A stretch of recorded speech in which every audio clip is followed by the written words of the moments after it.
안녕하세요. 오늘 저희가 좀 함께 깊이 들여다볼 자료는요, 데브옵스 신입 면접에서 자주 나온다는 질문과 답변 예시들입니다. 아, 네. 면접 준비하시는 분들께는 정말 딱이겠네요. 그쵸? 아니면 뭐, 클라우드 환경에서 데브옵스 기본이 궁금하셨던 분들도 오늘 들어보시면 좋을 것 같아요. 저희 목표는 이 자료들 속에서 핵심 내용이랑 또 실용적인 아이디어들을 쑥쑥 뽑아내서 여러분 것으로 만들어 드리는 겁니다. 네, 좋은데요. 자, 그럼 바로 한번 시작해 볼까요? 첫 번째로 볼 내용은 클라우드 컴퓨팅이 대체 뭐냐? 이 기본 개념입니다. 이게 질문 13번 내용인데요. 네.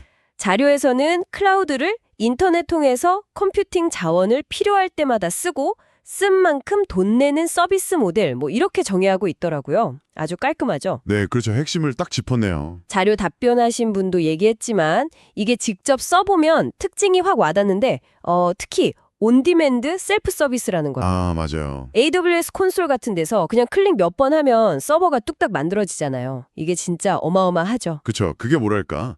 예전에는 상상도 못할 속도잖아요. IT 자원을 거의 뭐 온라인 쇼핑하듯이 바로바로 쓸 수 있다는 거니까. 맞아요. 근데 이게 그냥 편리하다. 여기서 끝나는 게 아니라 개발 속도나 뭐 새로운 거 시도해보는 자유도 이런 걸 엄청나게 높여주는 거죠. 하지만 자료에서도 지적하듯이 이 편리함 이면에는 좀 생각해볼 점들도 있어요. 예를 들면 인터넷 끊기면 뭐 아무 소용 없잖아요.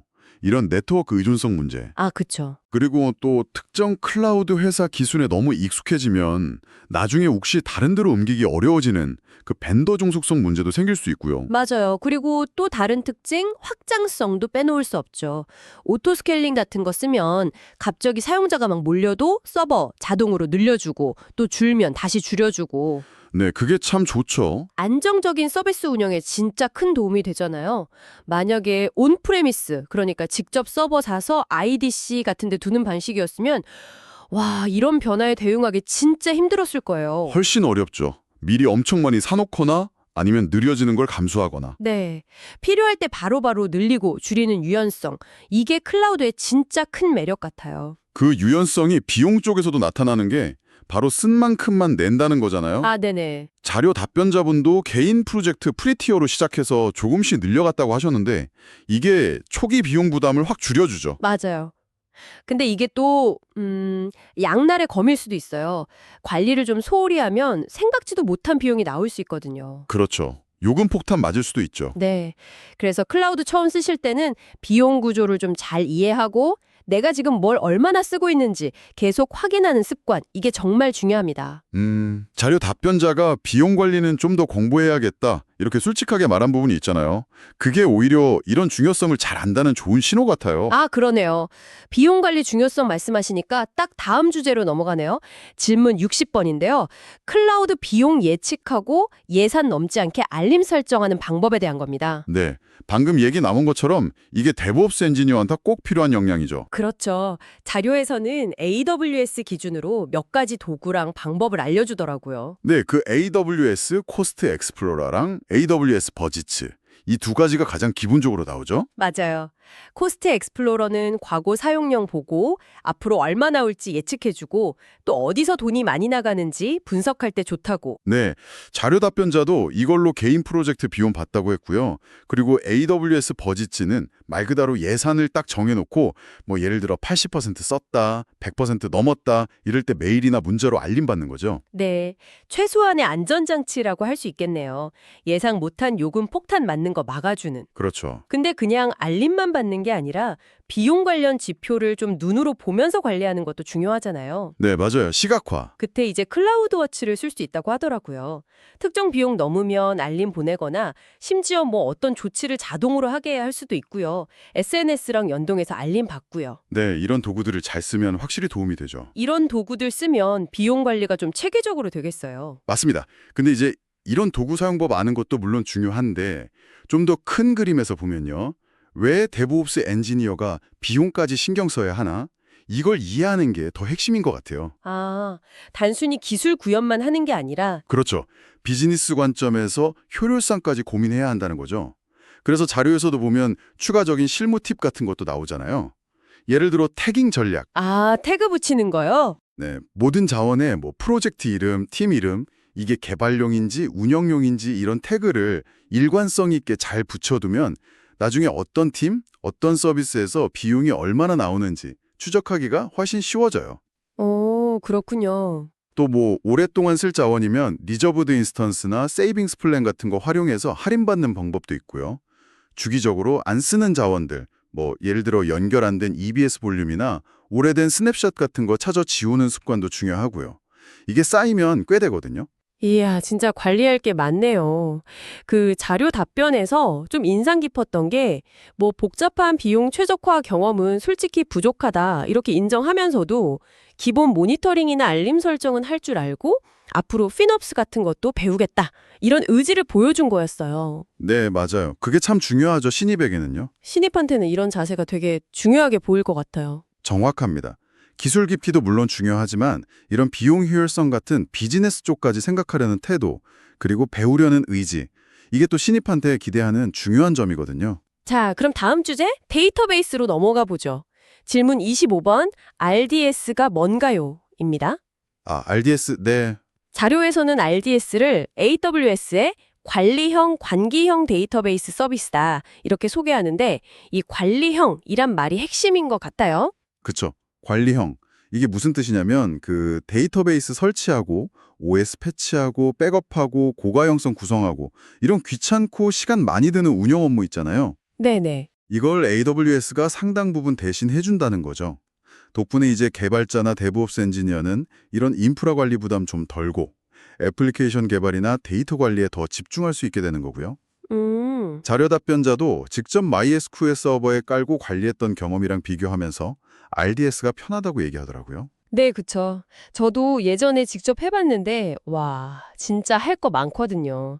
RDS는 MySQL, 포스트그레스, 마리아DB, 오라클, SQL 서버, 뭐 되게 다양하게 지원하고 AWS 자체 개발한 어우로라 엔진도 있고요. 네, 답변자는 MySQL이랑 포스트그레스 직접 써봤다고 했고, 그리고 고가용성이랑 확장성도 중요한 특징이죠.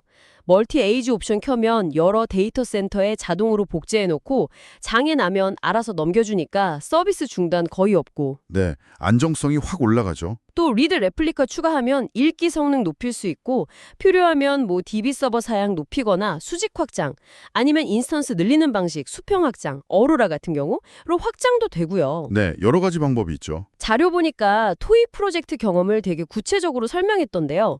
RDS MySQL 만들 때 밖에서 바로 접근 못하게 프라이빗 서브넷에 넣으려고 DB 서브넷 그룹 만들고, 또 웹서버 EC2에서만 DB 포트 3306으로 들어오게 보안 그룹 설정하고, 매일 자동 백업하고 7일간 보관하게 하고, 오, 아주 잘했네요. 이런 구체적인 경험 얘기하면 면접 때 되게 좋아할 것 같아요. 네, 아주 좋은 예시죠.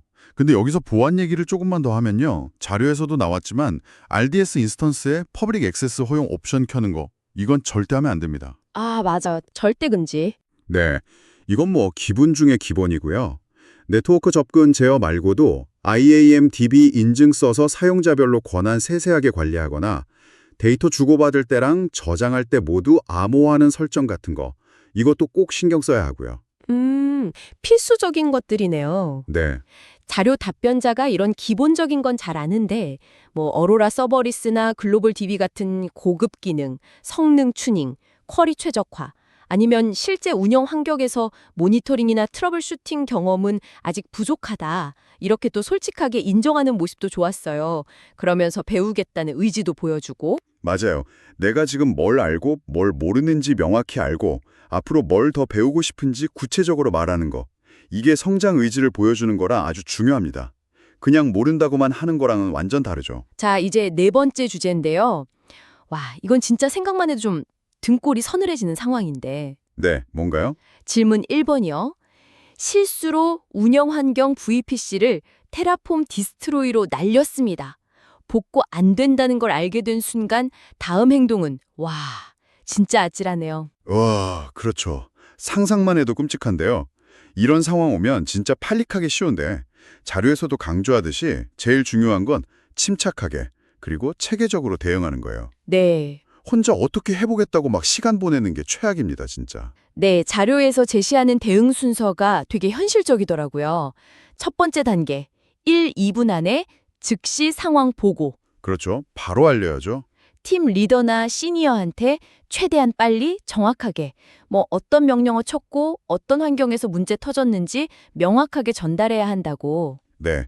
보고하면서 아니면 바로 직후에 두 번째 단계로 영향도 파악을 시작해야죠. 5분 안에. 아, 영향도 봐. 네, 그 날아간 VPC에 뭐가 물려 있었는지, 지금 당장 어떤 서비스가 안 되는지, 고객한테 영향은 있는지, 혹시 다른 환경에도 영향이 있는지 이런 걸 빨리 파악해야 복구 우선순위 정하고 움직일 수 있거든요. 그렇군요. 그 다음 세 번째 단계가 복구 전략 짜고 실행하기. 만약에 인프라 코드가 Git 같은데 잘 관리되고 있었다면 테라폼 플랜으로 다시 한번 확인하고 테라폼 어플라이 쳐서 다시 만드는 게 제일 빠를 수 있겠죠. 네, 그게 베스트 시나리오죠. 근데 상황에 따라서는 AWS 콘솔이나 다른 걸로 직접 복구해야 할 수도 있고 아니면 AWS 컴피그나 클라우드 트레일 같은데 남은 예전 설정 정보 보고 해야 할 수도 있고요. 중요한 건 막 서두르지 말고 신중하게 해야 한다는 거. 그렇죠. 두 번 실수하면 안 되니까요. 그리고 마지막 네 번째 단계는 재발 방지 대책. 아, 중요하죠. 네, 일단 수습 끝나면 왜 이런 실수가 났는지 원인 분석하고 다시는 이런 일 없도록 조치를 해야죠. 예를 들어 테라폼 코드에 프리벤트 디스트로이 같은 거 걸어놓거나 운영 환경 작업은 꼭 동료 리뷰랑 승인 거치게 프로세스를 만들거나 테라폼 상체 파일 자동으로 백업되게 하거나 이런 방법들이 있겠죠. 자료 답변자는 실제로 이런 큰 사고 쳐본 적은 없지만 작은 거 실수로 지워본 경험 통해서 예방이 중요하다는 걸 깨달았다고 하던데요.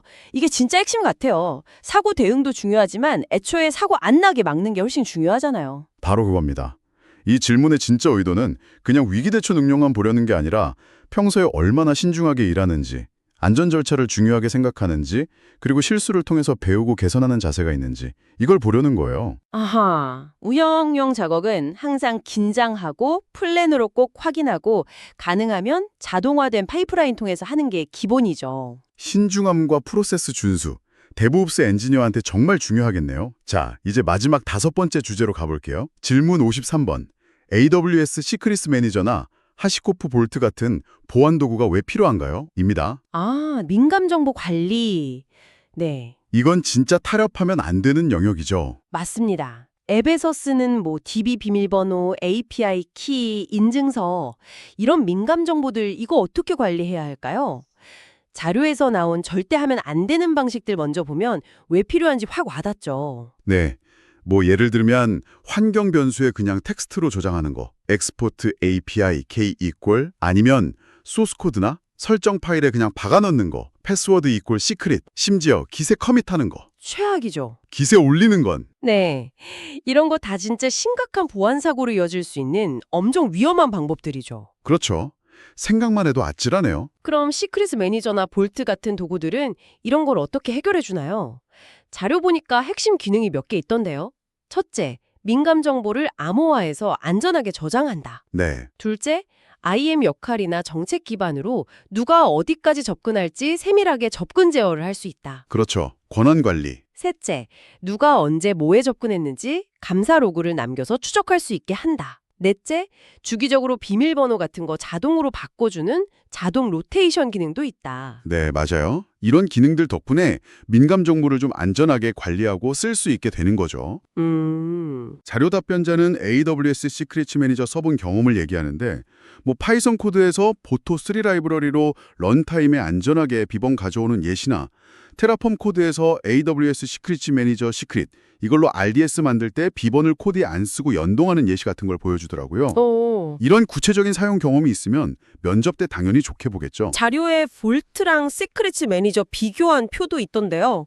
둘이 뭐가 다른 거예요? 아, 네. 좋은 질문인데요. 둘 다 좋은 툴인데 특징이랑 장단점이 좀 달라요. 볼트는 하시코롭에서 만든 오픈소스 기반이라 특정 클라우드에 묶이지 않고 여기저기 멀티 클라우드 온프렘 쓸 수 있다는 유연성이 커요. 아하. 그리고 DB 비번처럼 필요할 때 잠깐 만들었다가 시간 지나면 자동으로 없애는 동적 시크릿 기능이 되게 강력하고요. 다만 직접 설치하고 운영해야 하니까 관리 부담은 좀 있을 수 있죠. 반면에 AWS 시크릿 매니저는 AWS에서 다 관리해주는 서비스잖아요. 그러니까 AWS 환경이랑 통합이 아주 잘 되고 관리 편하고 쓴 만큼만 돈 내면 되고요. 네. 근데 이제 AWS 생태계에 좀 더 특화되어 있고 볼트만큼 강력한 동적 시크릿 기능은 좀 제한적이고요. 그래서 어떤 환경에서 어떤 기능이 더 중요하냐에 따라 선택이 달라질 수 있어요. 그렇군요. 상황에 맞게 골라 쓰는 게 중요하겠네요. 그리고 어떤 도구를 쓰든 실제 실무에서는 좀 더 고민할 것들이 있어요. 암호화할 때 쓰는 마스터키는 또 어떻게 안전하게 관리할 거냐, KMS랑 연동 같은 거. 앱이랑 시크릿 저장소랑 통신하는 네트워크는 어떻게 보호할 거냐, VPC 엔드포인트 같은 거. 앱 코드 안에서 가져온 비밀 정보, 메모리에서 쓰고 나서 안전하게 지우고 로그에 안 남기게 하는 건 어떻게 할 거냐, 뭐 이런 것들이죠. 와, 이것도 깊게 들어가면 복잡하네요. 네. 자료 답변자도 뭐 벌트 고급 기능이나 엔터프라이즈 거버넌스 경험은 부족하다고 인정하면서도 보안은 타협 불가한 기본이다. 이런 마인드랑 계속 배우려는 의지, 이걸 보여주는 게 중요하다고 생각해요. 자, 오늘 저희가 클라우드 컴퓨팅 기본 개념부터 시작해서 비용 관리, RDS, 테라폼 같은 코드형 인프라 쓸 때 조심할 점, 그리고 민감 정보 보안 관리까지 데브옵스 신입 면접에서 나올 법한 핵심 주제들을 쭉 훑어봤습니다. 네, 정말 중요한 내용들이었죠. 이 모든 걸 종합해보면 결국 신입 데브옵스 엔지니어한테 기대하는 건 처음부터 모든 걸 다 아는 전문가가 아니라 탄탄한 기본기를 가지고 자기 강점, 약점 솔직하게 알고 안전이랑 베스트 프랙티스를 중요하게 생각하면서 계속 배우고 성장하려는 자세, 이걸 본다는 걸 알 수 있었어요. 맞습니다. 오늘 저희가 같이 살펴본 내용들이 여러분 학습하시는데 좋은 자극이 됐으면 좋겠네요. 여기서 한 걸음 더 나아가서 마지막으로 여러분 스스로에게 한번 던져볼 만한 질문을 하나 드리고 싶어요. 뭔가요? 클라우드 기술이나 보안 환경이 정말 눈 깜짝할 사이에 바뀌잖아요. 그쵸. 너무 빠르죠. 단순히 면접 질문 대비하거나 문제 터지고 나서 수습하는 걸 넘어서 이런 변화에 좀 능동적으로 대처하고 앞서 나가려면 바로 이번 주에 여러분이 새롭게 시작하거나 꾸준히 할 수 있는 선제적인 학습 습관은 뭐가 있을까요? 뭐 예를 들면 매일 15번씩 관심기술 분야 공식 문서나 블로그를 읽는다거나 주말에 작은 보안 실험 환경을 한번 만들어 본다거나 뭐든 좋으니 여러분만의 답을 찾고 한번 실천해 보시면 어떨까 싶습니다. 와, 좋은 질문이네요. 선제적인 학습 습관. 오늘 저희와 함께 이 흥미로운 자료들 깊이 있게 탐구해 주셔서 정말 감사합니다. 다음 시간에도 여러분의 지적 호기심을 채워드릴 유익한 내용으로 돌아오겠습니다.